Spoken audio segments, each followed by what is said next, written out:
Hey, can you guys hear me? Sorry, this is my first live stream, so I'm not really sure how to set everything up.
For some reason, I can't see the chat. I don't know if anyone is typing anything.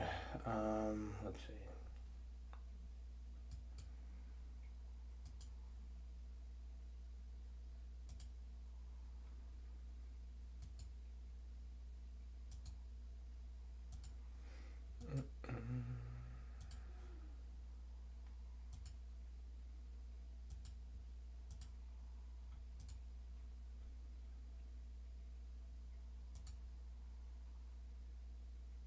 Oh, okay, perfect. All right. Let's see. I'll wait a few more minutes to see if more people will join. I'm not expecting too many. It's early in the morning and it's a Saturday.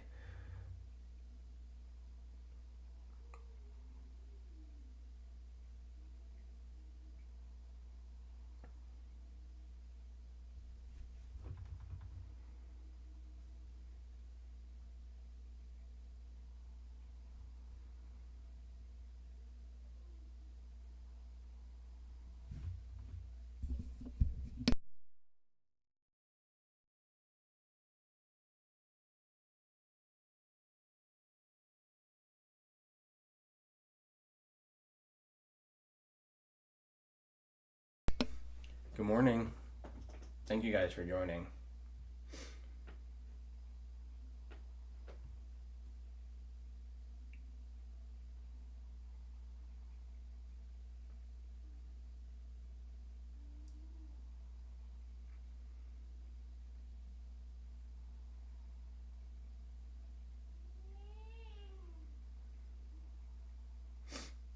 I think maybe we will start in like 5 or 10 minutes. See if more people come. I signed on a little late, and this is my first time streaming and trying to figure out the software. So I'm sorry I'm a little late.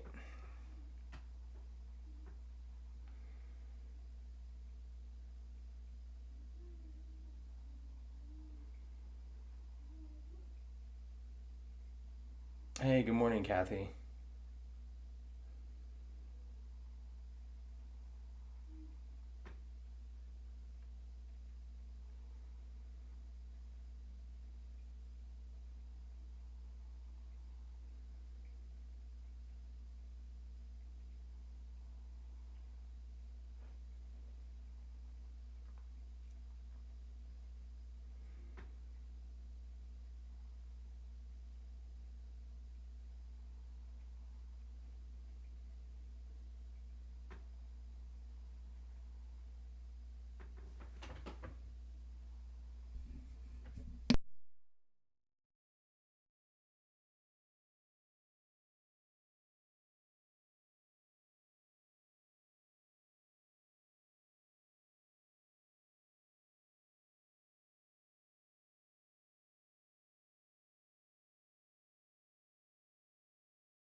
Am I still microdosing terzepatide for maintenance, or am I still trying to lose? So I am still microdosing for maintenance. Um, I'm not trying to lose any more weight. I'm kind of sitting around 200 pounds, and I feel good at that weight and feel healthy at that weight. But I'm still microdosing. I don't think I'll ever truly come off of the medication. Like I said in some previous videos, I think it has so many metabolic benefits and benefits for your overall health, whether it's kidney function, cardiovascular function, blood sugar regulation and optimization. There are just so many metabolic benefits that I don't think I'm gonna come off of it. Even if even though I am at my goal weight, I think just having a little bit of it um, to keep my body optimized and to also keep my food addiction at bay, because I have a true concern and worry that if I come off of it cold turkey and I stop it, that my binge eating disorder and all of that is going to come back full force. Um, so I mean, I could try and stop it if I wanted to, but I really don't see a need to. So I am still microdosing it.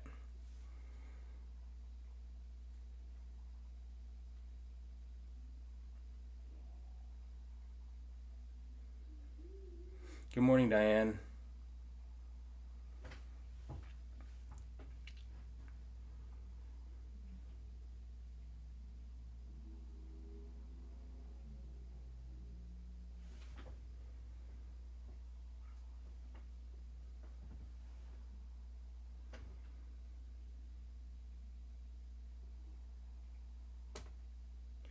I started out microdosing and have slowly increased. Take 30 units, down now 9 pounds since August 3rd, and I'm good with losing slow. That's amazing. No, that's really good. I mean, honestly, with microdosing, any sort of weight loss is phenomenal. Um, and I will say that losing it slow is so much better. I think I was gonna probably make a video about this in the future, but one of my biggest regrets is losing weight too fast. I think I was averaging almost 10 pounds of, I was losing about 10 pounds a month on average. And in my opinion, for my body, that was way too fast. And one of the big problems is that I noticed that I lost a lot of muscle and I wasn't eating or reaching my protein goals. And that's probably one of my biggest regrets. So trust me, losing slow is the best way to do it. Don't, it's not a race. You'll hear a bunch of stories and people talking online like, listen, go at your own speed. You know your body best, and listen to it.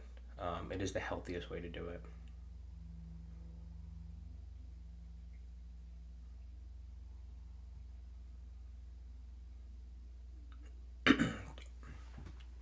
Terzepatide low dose went up to 3 mLs after a pound gain.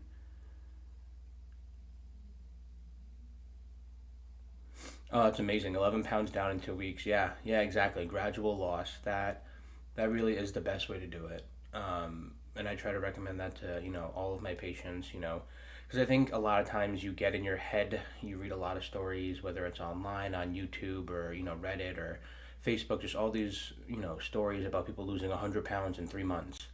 And I mean, is it possible? Yeah. But are there consequences and side effects to it? Absolutely. And even though I know that the rate at which I lost weight wasn't the healthiest, even as a medical provider, I got in my own head, and I all I could think about was losing as much weight as possible, um, and that's not always the healthiest. So trust me, your weight loss, 11 pounds in 7 weeks, is really good and really healthy.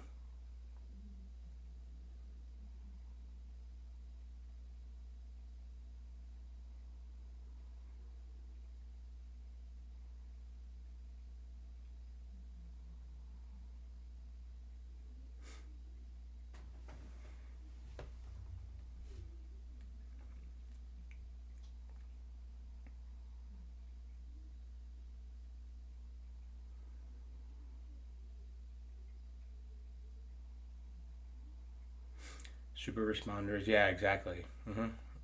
Yeah, they're. I think we also call them like hyper responders. People that can, that respond to a very low dose of a drug and have the optimal or maximum results. Um, a channel called Turtle Diaries. That's kind of cute, actually. Yeah. Yeah, slow and steady. It truly is the best way to do it.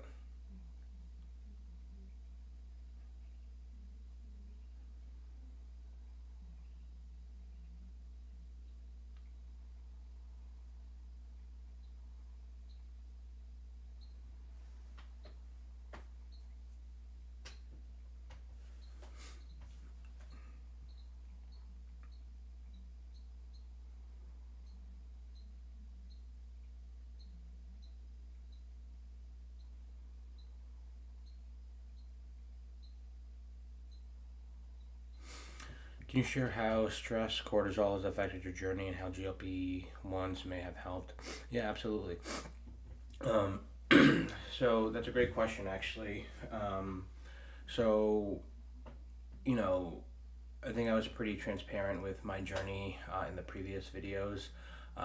Medical school, residency, just being a physician in general was just so stressful, and I never properly handled stress. Like I said, I developed a horrible addiction to food. Um, would always have some binge eating episodes almost daily, and all of that was triggered by cortisol. So I think that's a great point that stress increases cortisol, which increases your resistance to insulin, and it messes up your insulin levels, and it causes these crazy hunger spikes. So if you are someone that's prone to binge eating or who already has some sort of metabolic dysregulation like I did, the increases in cortisol just made things significantly worse. Um, I will say that I do think GLP-1s helped regulate my cortisol level, and the reason I say that is because one of the biggest symptoms I had, it might not have been just GLP-1s specifically, but eating less because of GLP-1s helped regulate my cortisol, and that's because I would always have these symptoms when I was, under my calorie goal and losing weight, of just constantly feeling cold. My hands would feel cold, my feet would feel cold, my face would feel cold, and I was always someone that ran very hot. I was always warm on the regular, and the more research I did into that, the more I found out that that's a sign of actually your cortisol level being low or normal. Um, so I do think that GLP-1s helped decrease my cortisol level, and which I do attribute to my weight loss as well. Maybe not GLP-1 specifically, like as like a direct mechanism, but they help me regulate my appetite and eat less, which helped decrease my cortisol levels.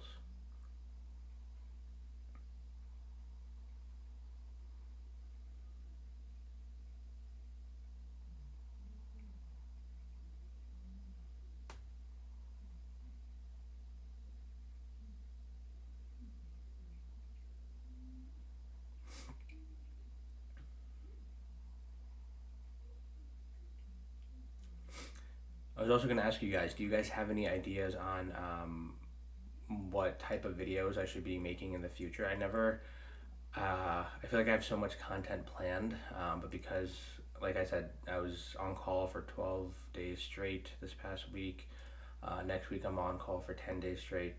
I never have a chance to actually put out these videos.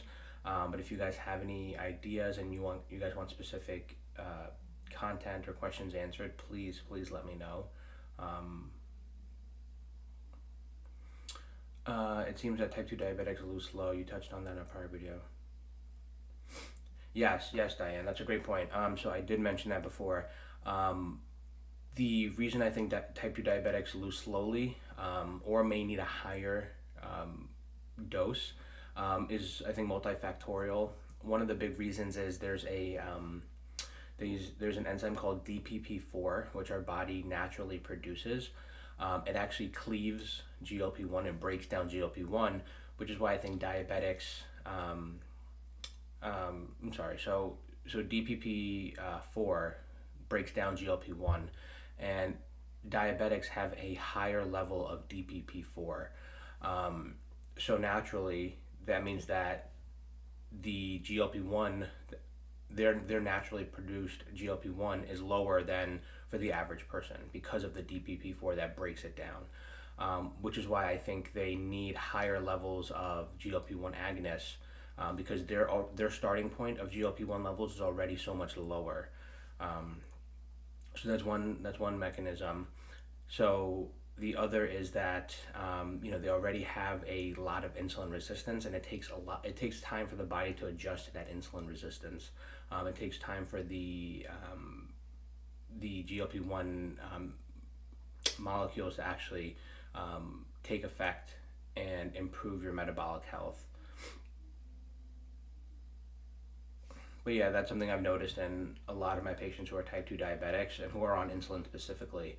When I transition them to Mounjaro or Wegovy, they typically need a larger dose than others to start losing weight, or to see optimal blood sugar control.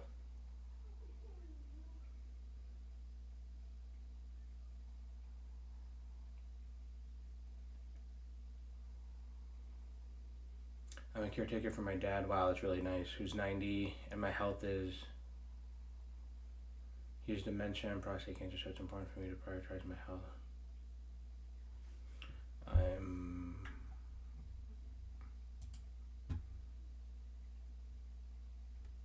VS, I don't know if your comment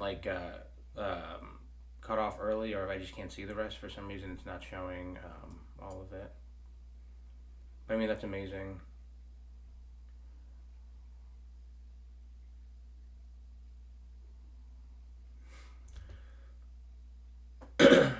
Oh yeah, yeah. I mean, I agree. I think GLP-1s in general are a power peptide. I mean, I think that's a great term for it. I think these peptides are phenomenal, phenomenal. I don't even want to say medications, compounds, um, because they truly are life changing, and they can really help the body and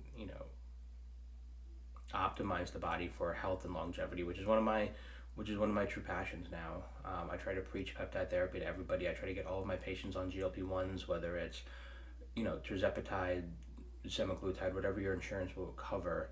Um, and I was going to make a separate video on that because I do think some people might benefit from semaglutide versus tirzepatide, especially now that there's a lot of studies out specifically for semaglutide.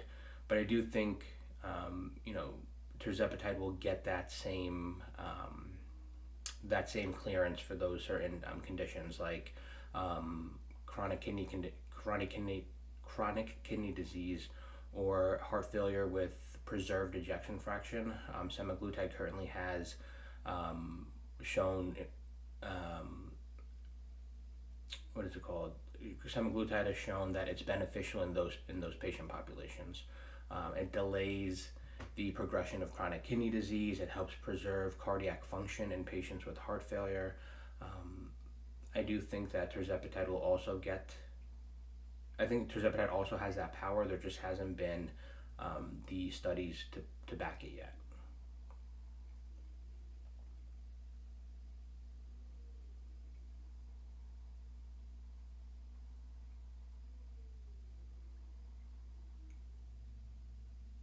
Oh, Diane, I also did want to mention that another factor that plays into type 2 diabetics losing a little bit more slowly is that there were studies done that showed that the amount of GLP-1 receptors that type 2 diabetics have is actually less. So after a molecule binds to a receptor, so like for in this case, the GLP-1 agonist, which is the molecule, binds to a GLP-1 receptor, the receptor gets taken in by the cell and it either gets recycled, which means that it gets brought back to the cell surface so it can keep functioning, or it gets destroyed. Um, Studies actually showed that patients with type 2 diabetes had less receptors expressed on cells. So that means you need more of a certain molecule to have the same effect because the number of receptors is less. So that's another key component of why it takes type 2 diabetics usually need a higher dose to see the same effects that non-diabetics need. Right now I'm dosing 530. When it comes to appetite suppression, my A1C. That's amazing. That's really good.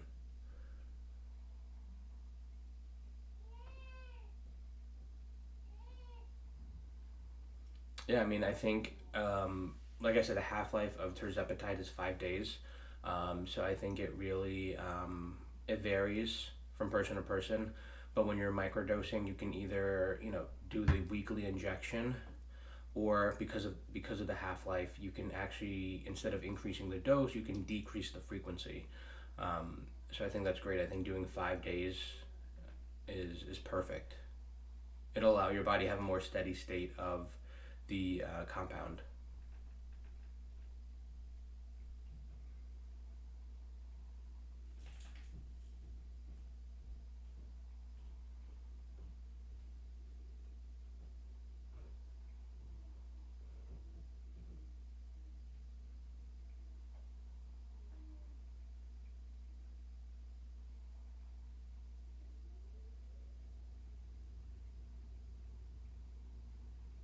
Are you guys using any other peptides, or are you guys only using GLP-1 agonists?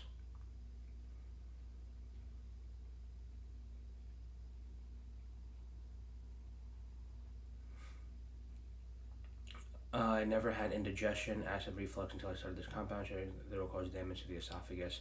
That's a good question.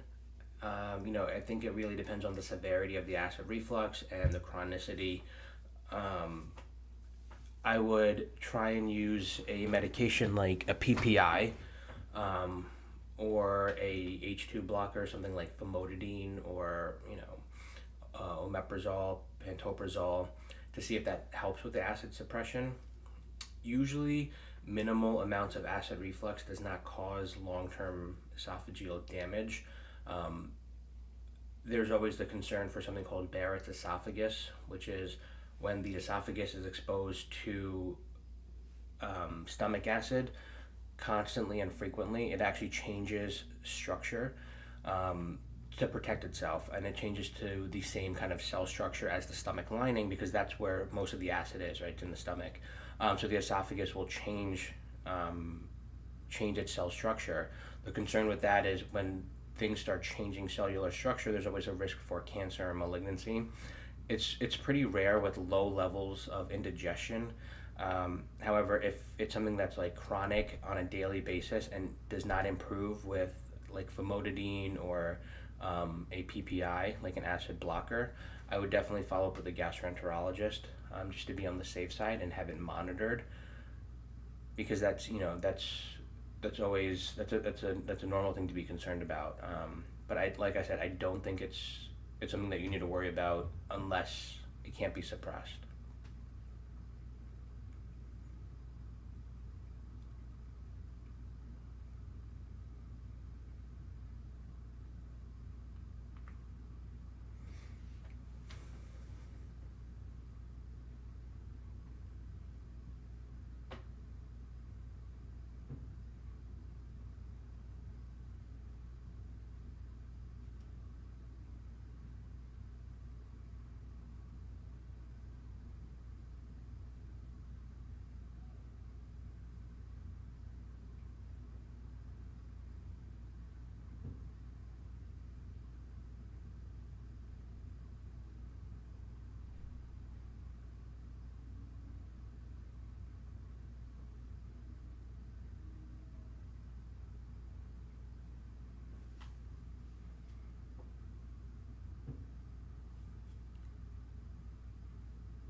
Steady state, that is what I'm finding. I got that information from your last video.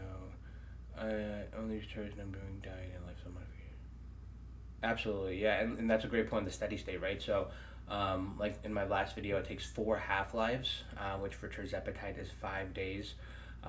So in 20 days, your body will reach a steady state. Once, if you stay on the same dose, your body your body will reach a steady state of the medication, and that compound will, kind of be uniform throughout the body after 20 days. And yeah, exactly, diet and lifestyle, and that's kind of what I preach to everybody. Like I said, I plan to never come off of this medication. I do plan to be on it forever, because of the metabolic benefits. But I do see a lot of patients who, once they reach their goal weight and they've made the lifestyle modifications, they are able to come off the medication and keep the weight off, if not continue losing weight. So it's not something that you need to be on permanently. The data does show it. Don't get me wrong. The data does show it. But part of me always wonders, is there some bias behind the data? Because it's run by the same pharmaceutical company that wants to keep selling you this medication. Um, so yes, the data shows that patients that stopped taking it did gain some of the weight back, but in real life examples and real life people that I know, they were able to keep the weight off. So it's not something that you need to be on permanently, um, even though the data does show that. Tums does help. I make sure I don't eat at least. Okay, perfect. Yeah. Okay, good. So if Tums helps, that's a good sign. Um, I would just continue to keep it in the back of your head. Keep an eye on it, and definitely reach out to your primary care physician about it next time you see them, just so they're aware and they can keep an eye on it too.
What did you use for regulation? Did you eat a certain amount of fiber, protein? So what I found helped a lot. That's a great question, and I think that's something that a lot of people struggle with in the beginning, um, especially if you're on semaglutide more so than tirzepatide, at least based on my experience. I used Mag07. I would take 3 capsules in the morning if I felt like irregular, and that usually did the trick. Otherwise, I would drink some Miralax, or I would take, I'd have like a few fiber gummies throughout the day. That usually does the trick. But yeah, that's definitely a very common problem. The Mag07 really helped. That was kind of a game changer. It's just a little bit expensive. It's pretty pricey on Amazon at least. But it's the only thing that I found that really helped. Or just plain Miralax.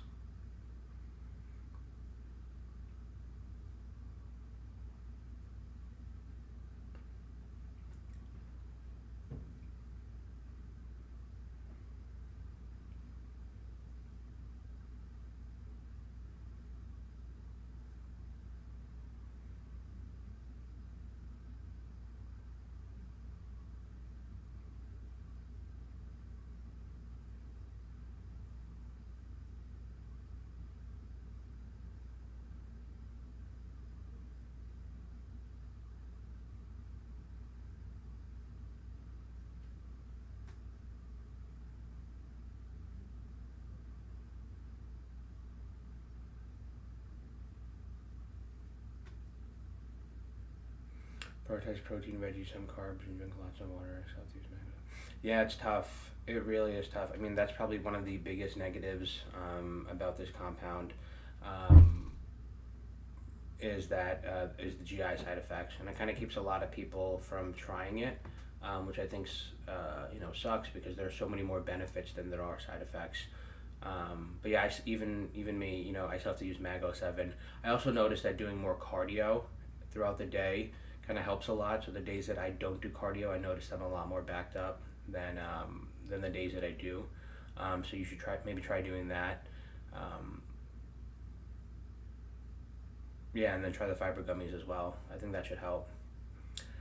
Hey Michael, how long to clear GLP-1 from the system? So it takes 4 half-lives for the medication to completely clear, and by that I mean nothing in your system left. So for tirzepatide, the half-life is 5 days. So 4 half-lives. So 4 times 5 would be 20. So after 20 days, there will be no GLP-1 left in your system, if it's tirzepatide. Semaglutide, the half-life is 7 days. So 4 times 7, 28 days before there's no semaglutide left in your system.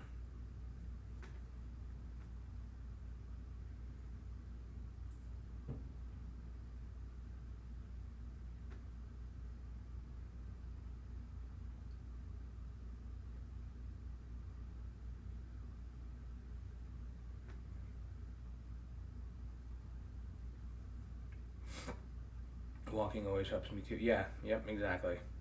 Yep. It really gets things moving. No problem. And I mean, just talking about, clearing GLP-1s, I think that's one of the things I love about peptides and GLP-1s in general, is the clearance. A lot of medications and a lot of pharmacologic agents, when the body breaks it breaks it down into foreign chemicals, and it breaks it down into toxic compounds that the body has to clear, either through the kidney or through the liver. And when it's toxic, it damages those organs. The thing about peptides and GLP-1s is that they're made from amino acids. They're simple molecules that the body's already familiar with. And breaking it down is not toxic to the body. Clearing it is not toxic. It's easy for the body to clear. And that's one of my favorite things about peptide therapy, because it has so many benefits, and it does not damage the body. Whereas other medications, yeah, there might be a lot of benefits and it might treat a lot of conditions, but when the body has to break it down, one, it could stay in the body forever. It can have toxic metabolites. Or two, the body can't clear it. And as the body's trying to clear it, it damages certain organs like the kidneys or liver while trying to get it out of your system. Hey Lisa, starting weight 358.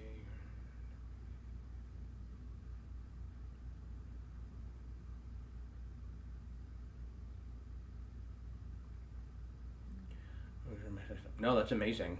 I think that's great. 1.5 milligrams. Are you on tirzepatide or semaglutide? I'm assuming tirzepatide, because it sounds like 1.5 of semaglutide would be a lot. But I'm assuming tirzepatide. But yeah, I think every other day dosing is great. A lot of people see benefits with that because it prevents the highs and lows, and it kind of actually it keeps the hunger regulated more consistently. I think if it's working for you and you're losing slowly and you feel good, listen to your body. You know your body best, and just keep doing it. Kathy, so if the half-life for tirzepatide is 5 days, why not take it every 5 days instead of 7? That's a great question. So I think I touched base on it in my last video. I'm not sure, but the reason that it's FDA approved for 7 days is because of ease of use. When the FDA comes up with medications and regulating medications, it has to be something that the general population can easily take. And I think that Eli Lilly found that it was easier for patients and for the general population to remember to take a medication every 7 days instead of every 5 days. Because if you take it every 5 days, the day of the week changes, right? Whereas if you take it every 7 days, it's the same exact day. So you'll remember, oh, on Sunday I have to take my tirzepatide, or on Sunday I have to take my semaglutide. It's, I've seen it in so many patients, and because of the patient population I work with, especially in the elderly, it's so easy for them to forget medications. But it's easy if they just if they either one, keep a pill box, or just know exactly what day they need to take the medication.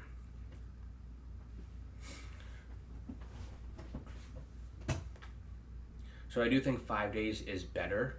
I do think 5-day dosing is better for tirzepatide, but right now it's FDA approved for 7-day dosing because it improves compliance and it helps with compliance.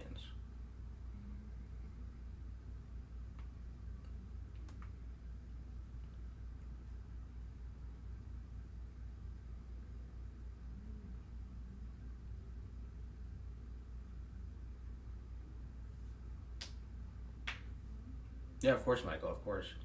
Like I said, my goal with my channel and with this, with everything that I'm able to put out, is just to share information.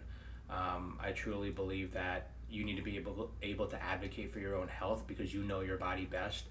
And just working in the healthcare field for a long time, over a decade, I've seen that no one cares about your health as much as you will, and that's the truth. And you should be able to advocate for yourself, and the only way to do that is if you're educated and you know what you're putting in your body. You know how to kind of defend yourself against people that don't prioritize your health as much as you will.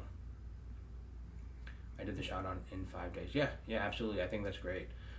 But even like Lisa said, some people do. The benefit of a compounded medication is that you can kind of customize the dose. I think 5-day dosing is great. In even lower one dosing every other day is also phenomenal. That's the best part about this medication, is that you listen to your body and you can adjust it as you need. I think I linked the GLP1 plotter in my previous video. So try and use that to kind of gauge and adjust your dosing, play with it. So, if you take 1.5 milligrams every 5 days and then you start feeling the hunger come back, you can look at, how much is in your body on the GLP-1 plotter. If you put in 1.5 milligrams every 5 days, it'll show you how much of the drug is in your body. And then you can try and slowly increase that total concentration by either doing 2 milligrams every 5 days or 1.5 milligrams every 3 or 4 days. And then, adjust it based on that to increase the total concentration of the drug in your body. Shot location. Oh, that's a great point. I actually did want to talk about that. I kind of forgot about it. Shot location will make a huge difference. It is very individual specific, and you will see a lot of people say that, sorry, I should come closer to the microphone. You will see a lot of people say that certain shot locations work better for them. And initially I thought it was completely placebo, and the studies show that it's placebo. It does not matter where you inject, and most likely that's true. You may end up still losing the same amount of weight regardless. However, from my personal experience, I've noticed that injecting in the belly has been phenomenal for appetite suppression and weight loss. Because I tried injecting in my thigh and my arm, and I never felt any sort of appetite suppression. It's so weird. The same dose, I felt no appetite suppression in my thigh or in my arm, but my appetite was gone if I injected in my belly. So I do believe that injection site makes a huge difference, and it's kind of unique for every person. So I would definitely play around with that. If your weight loss is stalled, or if you're not getting good appetite suppression, try injecting in a different location. And just so we're clear, like the FDA approved locations, so your thigh, your belly, or behind your arm. Don't just inject anywhere. Why are some physicians wanting to increase dosage? I'm just fine. Yeah, I think that's a great question. Thanks for joining us, and I think that's a great question. That's one of the things that pisses me off the most about the healthcare industry, is that people are so set in, listen, you should be increasing your dose because that's what the studies and that's what the FDA says. You need to increase it. I think I come from a different school of medicine, where I'm much more, hey, listen to your body. If it's working, stay on the lowest dose of the medication until it doesn't work anymore, and you still need to find some benefit in it. So I think that mentality is very old school, just having to increase because that's what Eli Lilly says, or that's because that's what the dosing chart says. Oh, you have to increase every month. I think that's absolutely ridiculous. They might also think because 2.5 is actually a sub-therapeutic dose. It's a dose that Eli Lilly put on the FDA schedule so that your body can adjust to the medication, because based on the studies, 5 milligrams is actually where people started noticing weight loss in these clinical trials, or blood sugar regulation. However, we've seen, as a community, that people can have these benefits on a much lower dose. So, I don't think that you need to ramp up so quickly. I think you really need to listen to your body and follow your blood work too. If your A1C is perfect, if that you're using the tirzepatide for your A1C, if it's perfect, why increase the dose? It literally makes no sense to me. It's not an app; it's a website. I think it's called GLP1 Plotter. I think it's in my previous video, but I can also link it in the comment section here. Um, you put in the frequency and the dose that you take, and it'll show you the total concentration throughout in your body throughout a certain time period. Lisa, do we really need to only inject in the three approved places?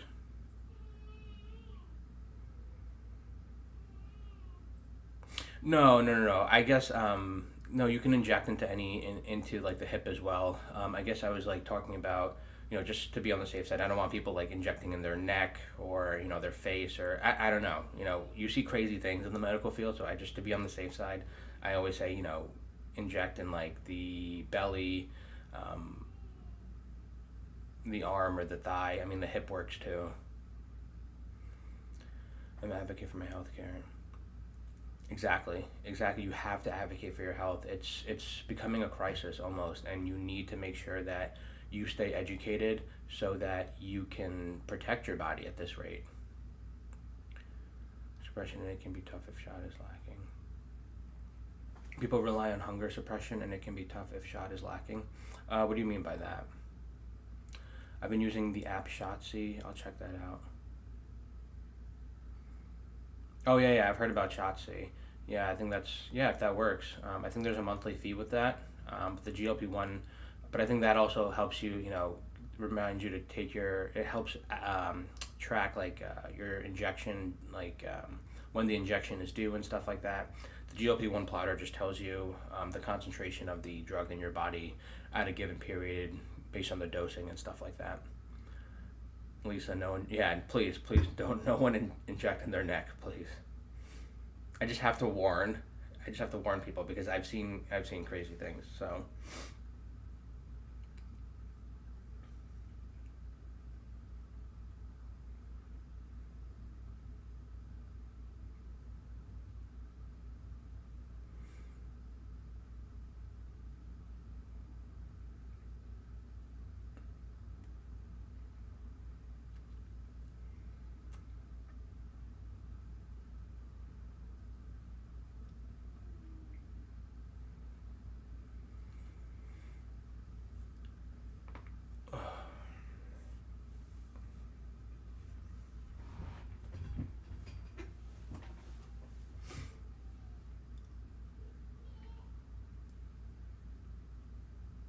Oh, I appreciate that. Thank you.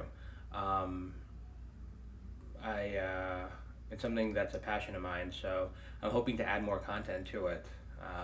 Like I said, I just want to educate and you know spread as much knowledge as possible so that people can take their health into their own hands because I think that's truly important. Um, I think working in the working as a physician and especially in the ED and seeing patients come in at their worst, I think preventative medicine and preventing these chronic illnesses is a huge crisis and it needs to be addressed. And I think weight loss is a huge key to tackling a lot of these chronic illnesses. So, like I said, if I could spread my story and show people that it's possible, um, I would love to do that, and I want to make sure I can help you advocate for your health. Like the shot location, the hunger suppression may not be. Yes, exactly, Michael. You're right. Yep, the shot location, the hunger suppression totally varies, and trust me, I mean maybe it's placebo, but at least based on my experience and those of my patients, the shot location makes a difference. Those who inject in their belly feel much more suppression than those that inject in their thigh or arm.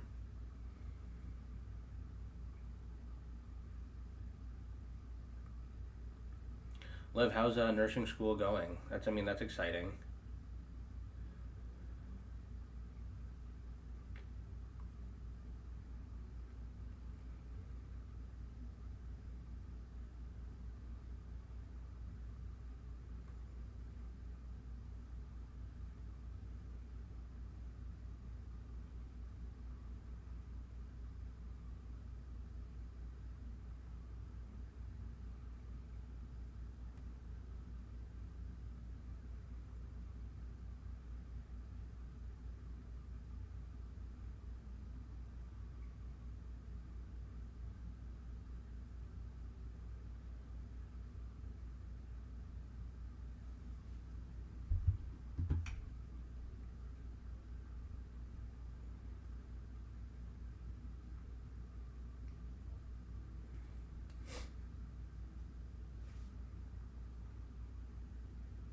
Thanks, Michael. I appreciate that. Yeah, like I do want to just help as many people as possible, and I want to be able to just answer any questions you might not have or that you might have, um, because I do plan on making a lot of videos, but they're just kind of I don't know if that they will answer the specific questions you had in mind, um, but hopefully I'll be able to put out a lot more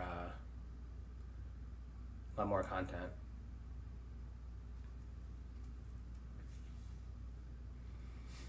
And another thing I kind of wanted to touch upon was because I get this question a lot, is, if you have a primary care provider that you do not feel comfortable with, if you're on compounded tirzepatide or semaglutide and you don't feel safe or comfortable telling them that, then that's a red flag, and you need to find a provider that you are comfortable with and you can have an open dialogue about your healthcare with.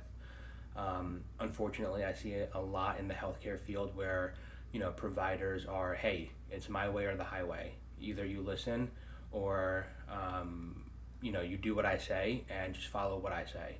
And I've hated that mentality. I used to work with a doctor in residency, so while I was training under them, and that's just what he would tell his patients. His patients would be like, "Oh, but I heard about this," or "Why don't we try this?" or "Can I try and lower this dose?" And he would just be like, "No, no, no, no. We're doing this. It's my way or it's the highway."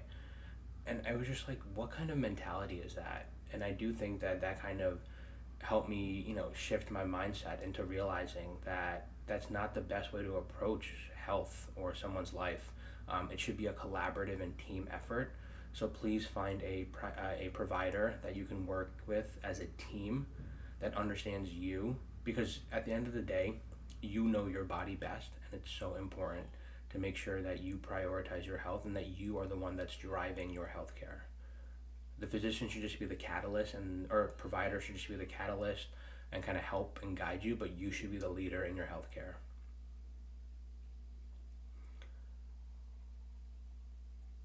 Oh yeah, yeah, Liv. Yeah, my clock's been dead for so long. I haven't even had a chance to change it. I barely shaved this morning. My life it's a mess. It's such a mess.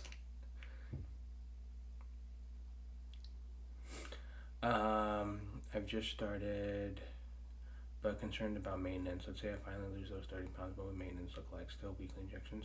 No, no, no, no. That's a great question, Shine On. Maintenance will be, so once you hit maintenance, it's going to be a lot of trial and error. The first thing I would do is I would decrease the dose to, assuming that the only thing you're taking it for is weight loss and not your blood sugar. I would decrease the dose to a point where you still have some mild appetite suppression, and your weight is steady, that you're not still losing, but you're still able to, cut out food noise, and you're still able to, maintain a healthy weight. Once you're at that dose, you can trial and use it weekly, or you can try and extend that dose to 10 days. And if you're still feeling too much suppression or you're still losing some weight, you can try even doing every 2 weeks. So it's going to be a lot of trial and error, but I recommend using the lowest dose possible with the highest uh, frequency. Empathy and yeah, it is. It really is important. Deja, 5 milligrams, 32 pounds down in 4 months. Wow, that's great. I binged last night, so disappointed in myself. What can I do to prevent emotional eating? Listen, it's okay. Trust me, coming from someone who's a recovering food addict, and I still am struggling with it, and I have to consciously every day make a decision not to binge my emotions. It's okay. You're down 32 pounds, and you had one binging episode. It's okay.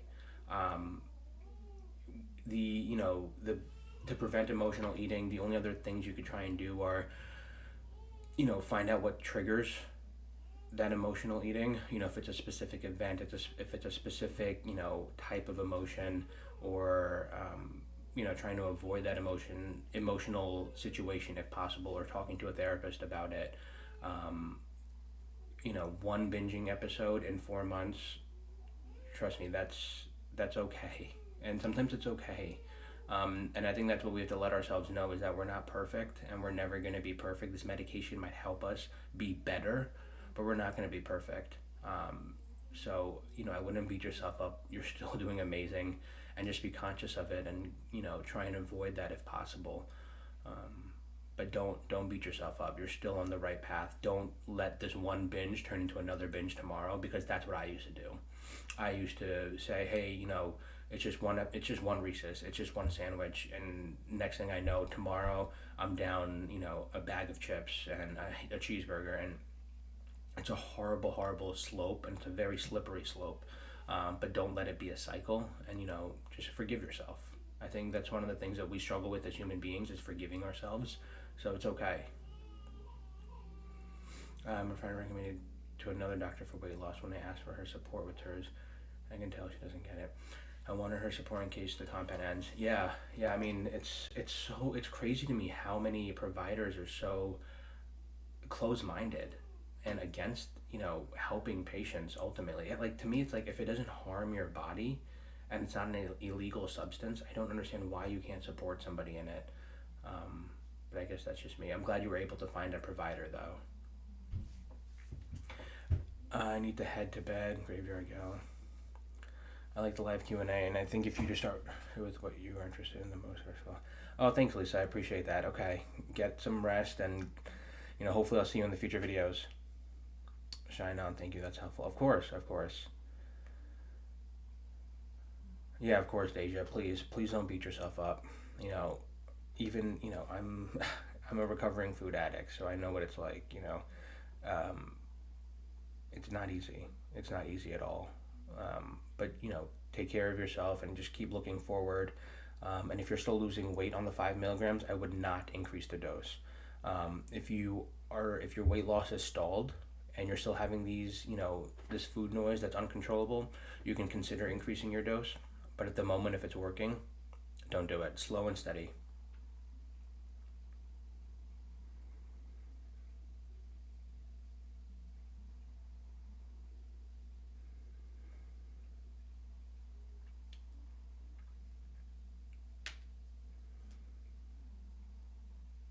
Also, shine on. It's not, if you finally lose these 30 pounds, it's when you lose it. I believe it. I believe you're going to do it. So I can't wait to see you guys in maintenance. And I can't wait to help with you guys, help you guys while you're in maintenance.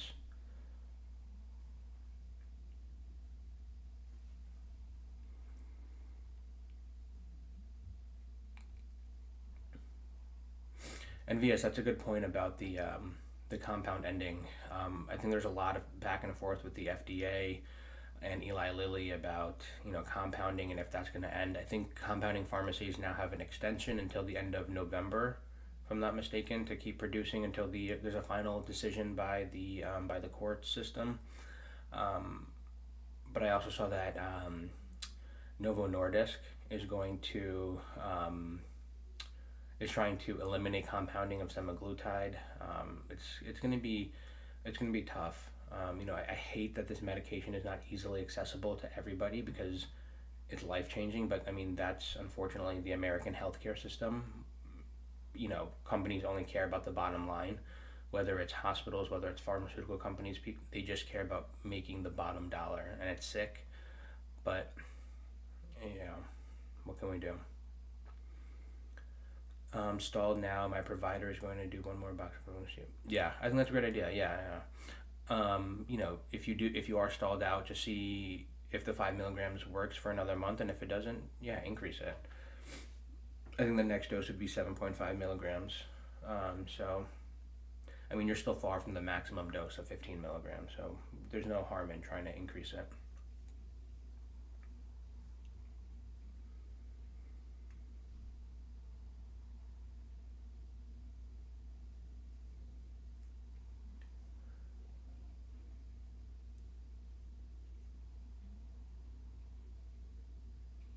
I didn't realize we were streaming for almost an hour. Like, it literally, I feel like the time flew by.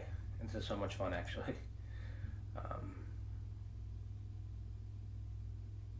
Although you guys saw my dead clock in the background. It's embarrassing. I worked with a nutritionist and primary care since May. I lost 6 pounds. Okay. So let's see. So 6 pounds since May. a few questions. Are you type 2 diabetic? And my second question would be, have you noticed some like body composition changes? Like, do you feel like you look a little bit leaner? Do you feel like you notice a more muscle tone? Do you feel better overall, besides the number that the scale shows?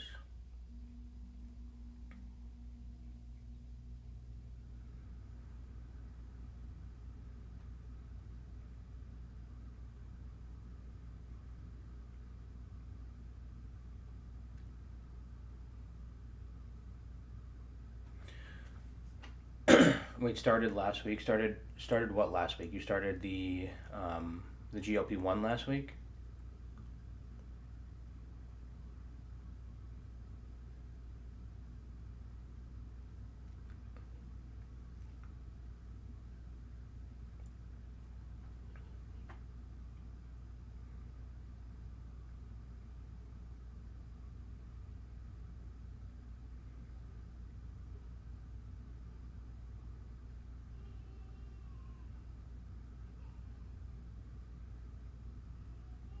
Okay. Um, so I would give it at least a month um,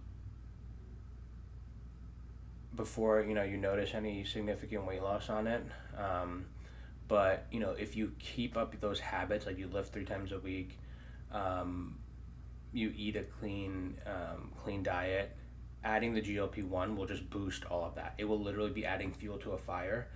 And if your goal is to lose 30 pounds, I think you'll be able to do that. It will definitely help you cut back on your calories. Even though you might be eating a clean diet, you might be overeating on your calories. It'll help cut back on your calories, and it'll also just help optimize your metabolism and the weight loss process.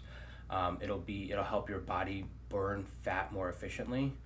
It'll help regulate your insulin levels, which prevents you from storing fat. Um, so just give it some time. I hope you continue to follow this channel, and I hope I can continue to you see you on your journey. But I promise in like another month you'll notice that you're losing some weight. Um,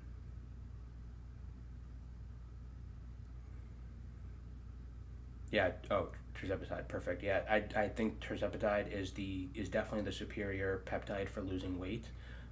So that was definitely the right choice, and just stick with it. I promise. I promise you'll see results.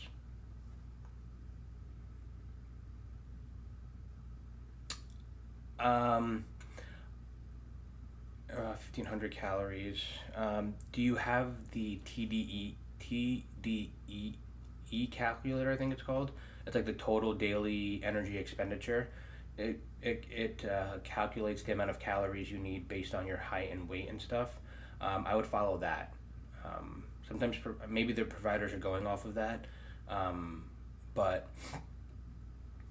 if you're if you're doing resistance training and you're eating a clean diet with an appropriate amount of protein, that's the important part, an appropriate amount of protein to help maintain muscle mass. If you eat less than 1,500 calories, I don't think it'll be too damaging for at least a short period of time.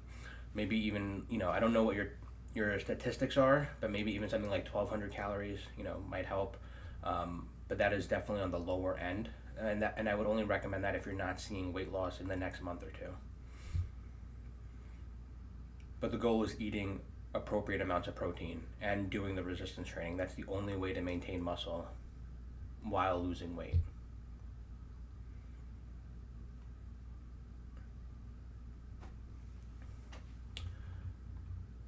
Perfect. Perfect. 140 grams. That's great.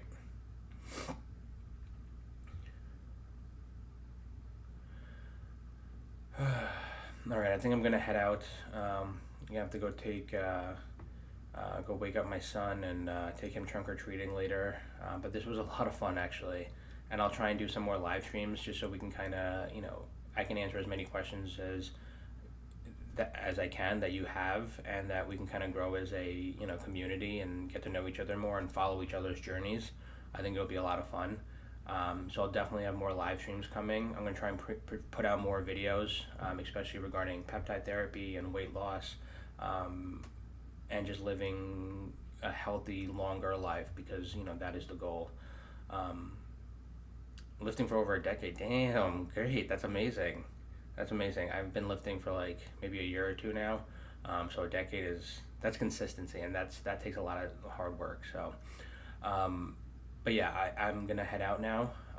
But I will definitely have more of these planned in the future. Hopefully, better time frames so that or better um, time slot so that more people can join in from different time zones. But yeah, I hope to see you guys in the future. Um, do you recommend switching injection sites? I think you can try switching injection sites. Yes, I do recommend it as a trial and error basis. I think you know if you only do one injection site, you might not notice the benefits of another one. So I would definitely recommend switching it just to see if there's a benefit. You can always go back to your previous injection site. And for me, that's what I did. I tried the thigh and the back of the arm, and those did nothing for my appetite. And going right back to injecting in my stomach made a huge difference.